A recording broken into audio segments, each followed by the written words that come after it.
Ушунда смогто башында смогтун пайда болушунан тесттен чыккан түтүндүн салыны бар деп айтып жүрүштү.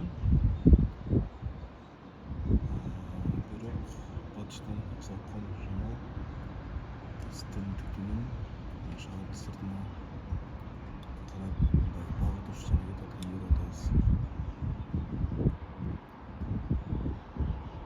Эмнеге таасир болушу мүмкүн? Смог азыр жайында бул нерсе билинбейт да.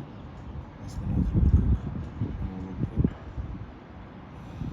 Кээ жактарда жаамыр жаап аткандан анын байкаса болот.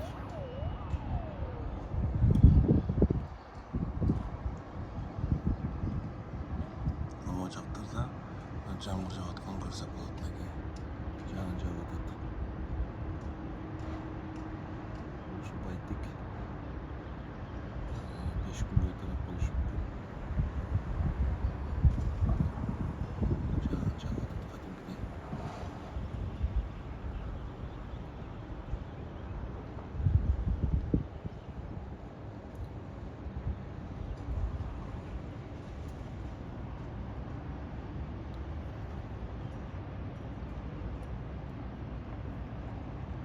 Стройго аябай жүрүп аткан багыт болуп, бул жерде курулуштар аябай көп.